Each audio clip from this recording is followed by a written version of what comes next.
김미양 집사입니다. 요한계시록 14장. 또 내가 보니 보라, 어린 양이 시온산에 섰고 그와 함께 14만 4천이 서 있는데 그들의 이마에는 어린 양의 이름과 그 아버지의 이름을 쓴 것이 있더라.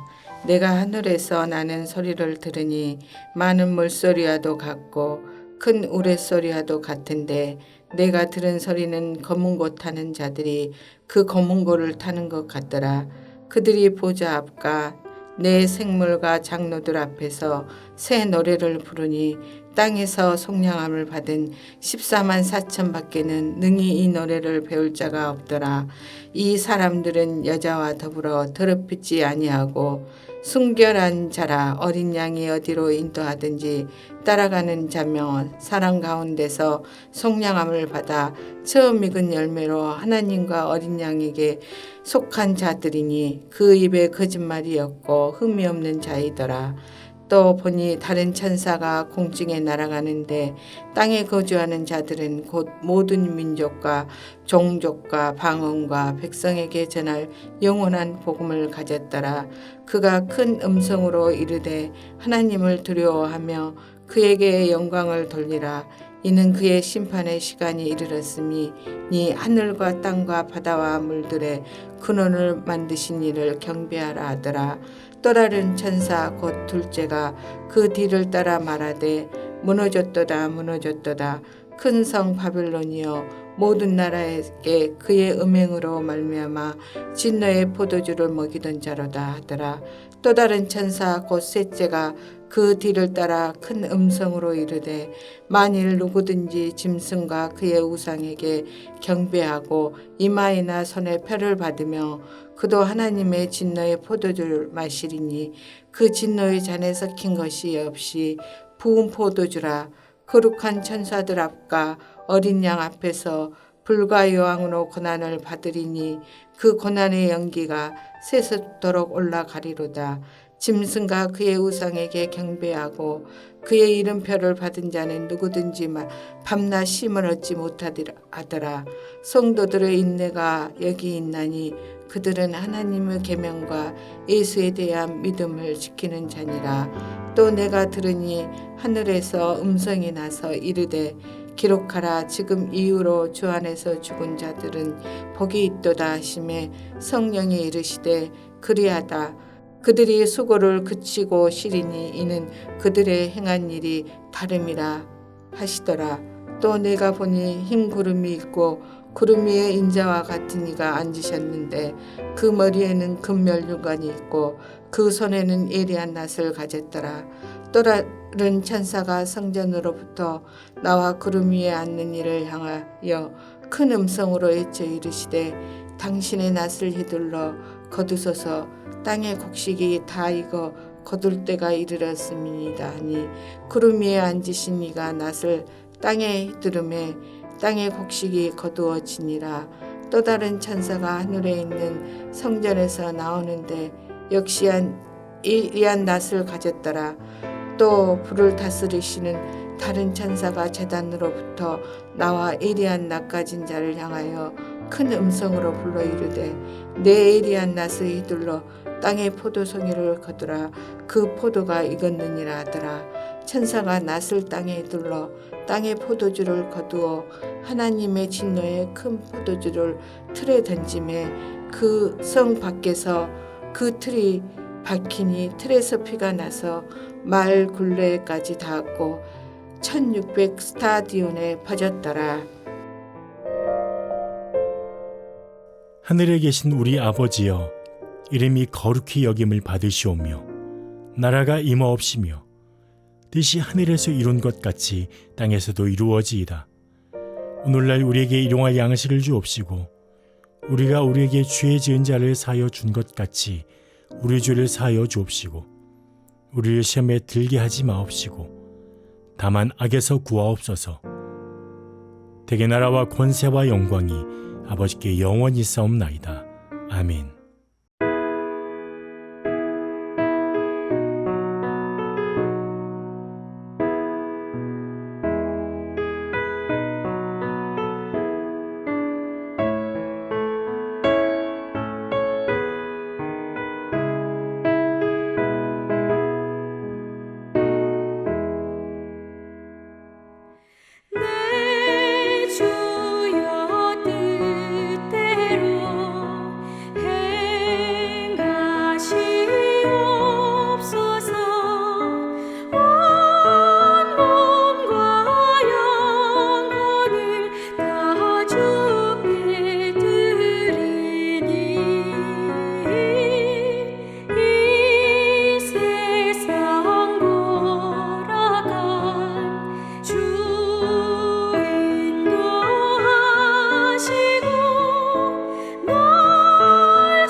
오늘 함께 나눌 하나님 말씀은 출애굽기 9장 1절에서 12절 중에 5절 6절입니다. 여호와께서 기한을 정하여 이르시되 여호와가 내일 이 땅에서 이 일을 행하리라 하시더니 이튿날에 여호와께서 이 일을 행하시니 애굽의 모든 가축은 죽었으나 이스라엘 자손의 가축은 하나도 죽지 아니한지라. 오늘도 하나님의 인도하심과 돕는 손길이 풍성하길 소망합니다. 오늘 본문인 9장 초반부는 5번째, 6번째 재앙에 대한 내용입니다. 하나님께서 악질 돌림병으로 그리고 악성 종기로 애굽을 치시는 내용입니다. 보시면 아시겠지만 이제 이 재앙의 강도가 점점 심해지고 있고 강해지고 있습니다. 사실 이전까지도 큰 혼란이었고 큰 고통이었지만은 그래도 이전까지는 이 생명에 직접 위험이 되는 정도는 아니었습니다. 그러나 지금부터 일어난 재앙은 생명에 직접 위험이 될 정도로 더 무섭고 더 지독한 재앙이 이 애굽을 때립니다. 이렇게 엄청난 재앙이 애굽 전역을 때리고 강타하면서 온 사방이 두려움의 도가니로 몰려가고 있는데, 희한한 것은 똑같은 상황이 벌어지고 있는 가운데지만은 정반대되는 두 가지의 결과가 일어나고 있다는 겁니다. 한쪽에는 돌림병과 악성 종기로 가축과 사람들이 죽어나가고 있고, 다른 한쪽에는 아무렇지 않고 멀쩡하다는 겁니다. 한쪽에는 고통의 소리, 신음의 소리, 이 괴성이 난무하고 있는 반면에 한쪽에는 고요합니다. 똑같이 재앙이 쏟아지고 있지만은 한쪽에는 파멸과 심판과 재앙의 지역이지만 다른 한쪽에는 평안이고 안전이고 재앙으로부터의 구원의 그 지역입니다. 그런데 기억할 것이 이 무시무시한 재앙 가운데에 이스라엘이 평안하고 안전하고 이스라엘의 이 재앙으로부터 자유로운 것은 사실 이스라엘이 대단해서가 아닙니다. 이스라엘에게 뭔가가 있어서가 아니라 전적인 하나님의 은혜입니다. 하나님이 이스라엘 편에 섰기 때문에 이런 것을 누릴 수가 있는 거죠. 다른 이유가 없습니다. 그래서 1절에 여호와께서 모세에게 이르시되 바로에게 들어가서 그에게 이르라 라고 하시면서 히브리 사람의 하나님 여호와께서 말씀하신다라고 말씀하고 계십니다. 그래서 하나님께서는 히브리 사람 아브라함의 자손 이스라엘 편에 서고 계시고 있다는 것을 분명하게 선포하고 계시는 겁니다. 그리고 하나님께서 이 이스라엘 편에 섰기 때문에 사실은 이스라엘을 다루시는 것과 이 애굽을 다루시는 것에는 차이를 두십니다. 하나님께서 이스라엘은 붙들고 계시는 거죠. 재앙 가운데 휩쓸리지 않도록 꽉 잡고 계시면서 보호하고 계시고 안전하게 지키시고 계십니다. 하지만 애굽은 바로는 그냥 내버려 두십니다. 12절에 보면 그러나 여호와께서 바로의 마음을 완악하게 하셨으므로 그들의 말을 듣지 아니하였으니 여호와께서 모세에게 말씀하신 것과 같더라라고 적혀 있습니다. 사실 이 구절을 한글로 번역된 이 글자 그대로 보면은 조금 오해할 만한 소지가 있는 것 같습니다. 바로의 마음이 완악해졌는데 누가 그랬다고 하나요? 여호와께서 했다고 합니다. 그 바로의 완악함 때문에 하나님께서 지금 재앙으로 애굽을 때리시는데, 그러면 이 재앙의 원인 제공자가 누구라는 말일까요? 하나님이란 말일까요? 그럼 하나님은 악을 조성하는 분이시라는 말일까요? 좀 이상하지 않습니까? 어떻게 생각이 드십니까? 사실 원어로 보면 그 의미가 더 명확해집니다. 원어적인 의미로는 이 바로의 마음이 완악해지는 것을 하나님께서 내버려 두셨다는 의미입니다. 하나님께서 바로가 완악해지든 말든 그냥 방치해 두셨다는 것이죠. 붙드시지 않으셨다는 겁니다. 이스라엘은 지극히 하나님의 그 은혜로 하나님 손에 붙들림 받고 있지만 애굽은 바로는 하나님의 내버려 둠을 당하고 있는 겁니다. 그래서 바로는 이 사악한 인간의 본성에 따라서 더욱더 완악해지는 것이고 그 재앙의 심판을 당할 수밖에 없는 것이죠. 여러분, 저와 여러분들이 구원을 받고 또한 구원을 받은 성도로서 걸어가는 이 모든 것도 똑같습니다. 하나님이 우리 편에 서셔서 우리를 붙들어 주셨기 때문에 우리가 구원을 받을 수 있는 것이고, 이렇게 거세게 몰아치는 이 세상에 이 악한 물결에 있지만은 그러나 하나님께서 강한 손으로 우리를 붙잡고 계시기 때문에 우리가 그 물결에 휩싸이지 않고 떠내려가지 않고 버티면서 성도의 길을 걸어갈 수 있는 것입니다. 그런데 중요한 것은 사실 지금 이 재앙의 구름텅이에서 이 심판과 파멸의 물결에 떠밀려 가고 있는 이 애굽, 이 바로도 사실 돌이킬 수 있는 기회가 전혀 없었던 게 아닙니다. 지금까지 하나님께서 재앙을 내리시는 이 장면들을 보면 하나같이 똑같은 특이한 점이 있습니다. 그게 뭐냐면은 하나님께서는 하나같이 미리 예고를 하십니다. 미리 경고를 하시는 거죠.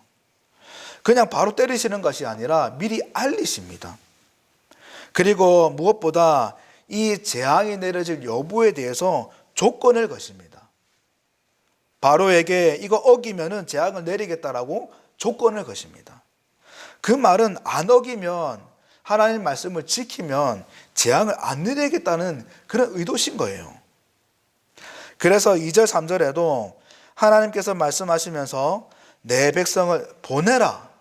만일 보내기를 거절하고 억지로 잡아두면 여호와의 손이 들에 있는 내 가축들에게 더하여서 이 심한 돌리병이 일어날 것이다 라고 말씀하시는 겁니다. 바로가 이 하나님 말씀을 들었음에도 불구하고 어겼을 때, 거절하니까 이런 재앙이 내려진 거예요. 그리고 5절에다 보니 하나님께서 정한 재앙의 기한이 내일이다라고 하시면서 미리 경고를 하십니다. 미리 예고를 하시는 거죠.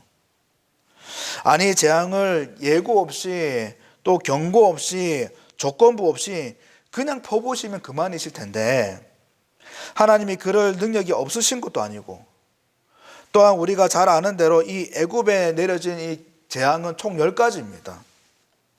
그냥 그 10가지 재앙을 그냥 한꺼번에 다 부으시면은 그냥 끝나실 텐데, 왜 일일이 경고하시고 미리 예고하시고 정한 날이 내일이다라고 하시면서 일일이 말씀하시는 걸까요?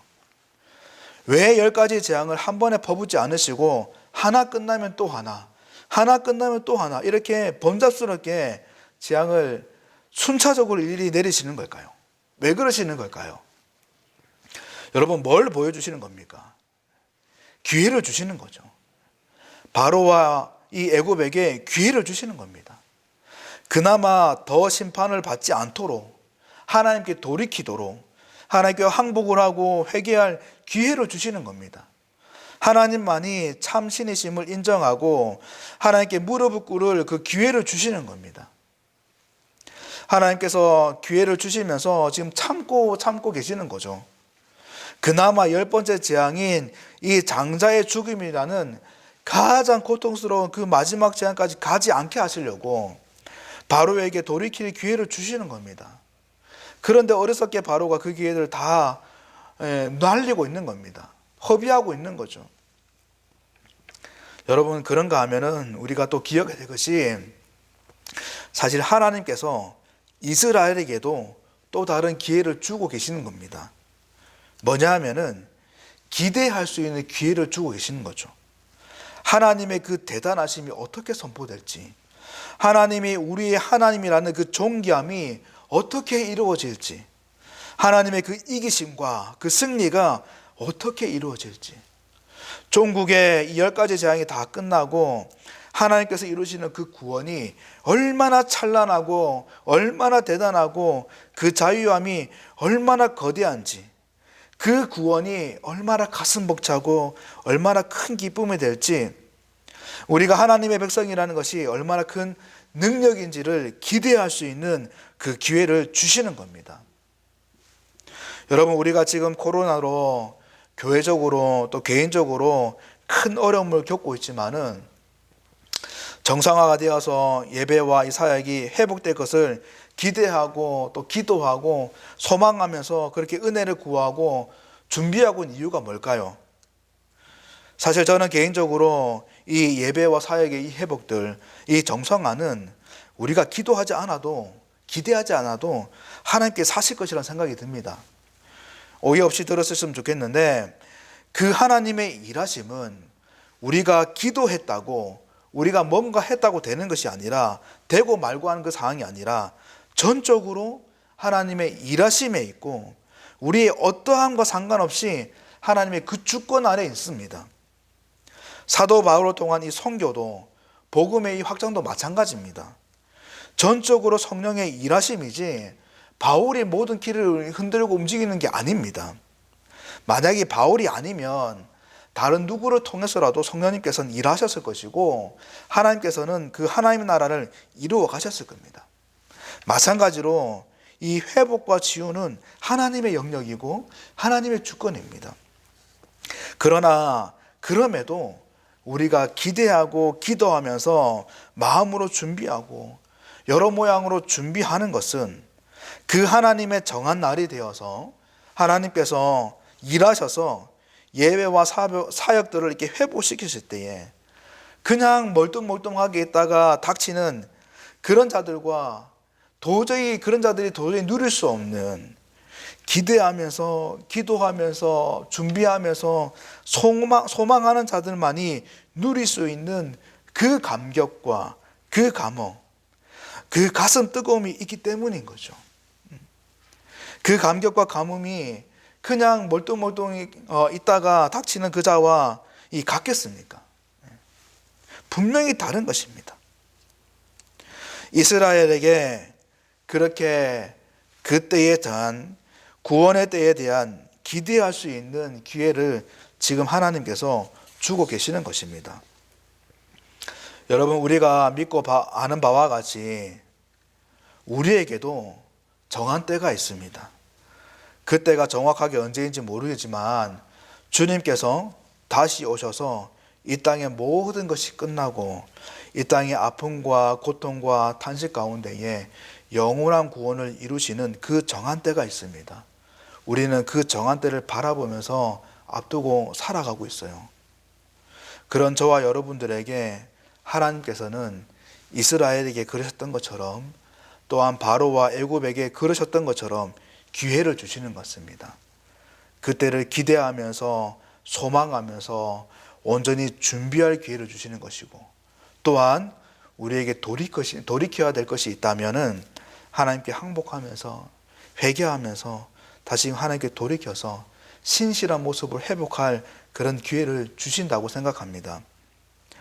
여러분, 간절히 바라기는 오늘을 살아가는 저와 여러분들에게 하나님께서 이 재앙 가운데에 이스라엘과 또 애굽에게 주셨던 기회를 주시면서 바른 반응을 요구하시는 것처럼 저와 여러분들에게도 동일한 기회를 주시며 동일하게 바른 반응을 요구하고 계시다는 것을 꼭 기억했으면 좋겠습니다.